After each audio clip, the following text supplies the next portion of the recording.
Hey, Pastor Dwain Wolfe here, giving you a shout out.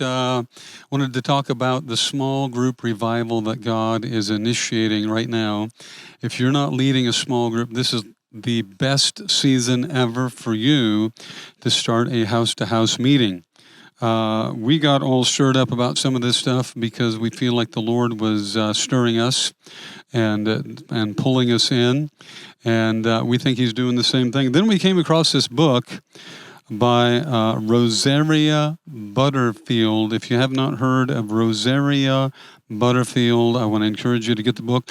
This one is called, and I'll just show it to you on the camera, The Gospel Comes with a House Key. So this is a great testimonial book. The Gospel Comes with a House Key.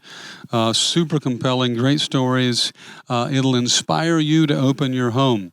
And so Rosaria talks about her life as a great influencer in the lesbian community back on the East Coast, and how the Lord redeemed her, how she was brought to the Lord through the hospitality of her neighbor who happened to be a Presbyterian minister. Just a great story of redemption. I think she was invited to their home 500 times for dinner, and they just kept, ministering to her, living their life out loud before her. They let her know that they didn't endorse her lifestyle, but they loved her anyway. And they just kept doing that intentionally. Eventually, she gave her life to the Lord. Now she's married. She has children. Her and her husband pastor a church themselves, and they have led multiple people to the Lord by opening their home. And so this book is about, many of those stories about the drug dealer who moved in across the street, and just all of the crazy things that have happened in their lives because they opened their homes and they opened their lives. So I wanted to encourage you. My wife and I, we decided we would do something crazy like this, and we would try it. We would venture into a little bit of a realm of discomfort for us. And so we walk our neighborhood all the time, and we were praying about this and getting ready to host our first hospitality meeting at our house. And we're walking down the street, and we just happened to meet a neighbor about 2 blocks down the street, so about maybe 10 houses down, 8 houses down. And they were believers, and we shared our vision, and they wanted to join us. And so we're partnering together with them. And so I have it published up on the Nextdoor app right now, and I've had people come in and give me a heart and tell me they can't come to this one, but they want to come to the next one. And people are coming on, and they want to get involved. And then we had a flyer printed up, not like this one, but similar. We had a flyer printed up, and we've been going out the last few nights and taping it on mailboxes. And our first meeting is October 12th.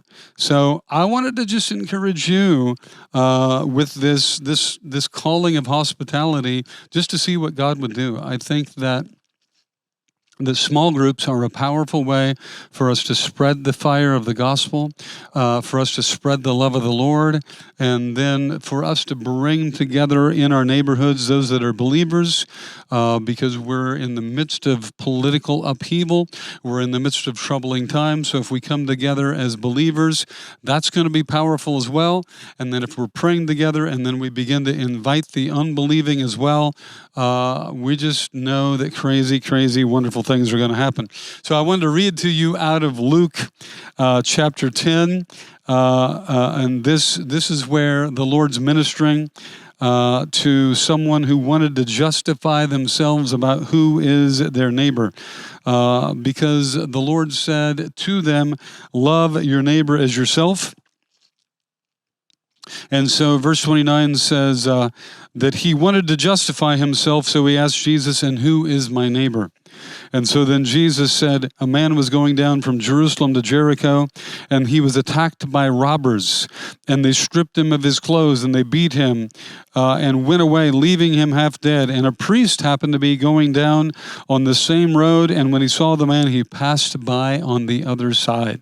So here's a real spiritual dude going by, a pastor, a leader, a spiritual leader, and he kind of moves to the other side of the road, and he avoids this. I believe it was a Samaritan, and so he avoids him. And so then a Levite came, and the Levite also passed by on the other side. So no, it wasn't the Samaritan who was in the ditch.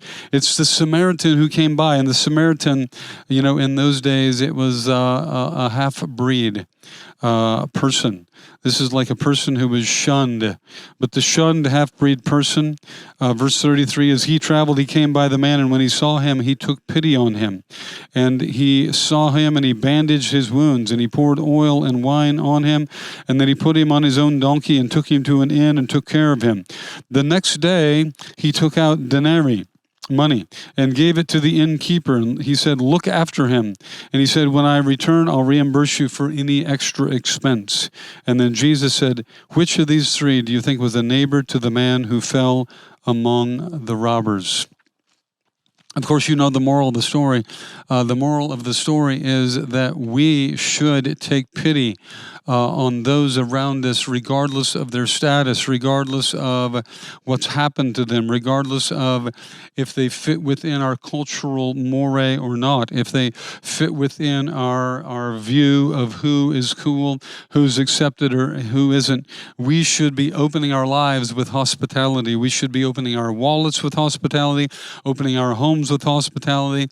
And in Isaiah 58, the Lord showed Isaiah, this is the fast that God's calling us to, that we would open our homes and open our lives, and that we would humble ourselves, and that we would be gracious to one another, even to the unbelieving. So I just believe this is a time and a season of a great revival, a small group revival, a house-to-house revival, a connection revival, and I'm inviting you to join Joel and myself, my wife and myself, as we do this crazy thing and open our home, open our lives to the believing and the unbelieving. Let's do this thing together. God bless.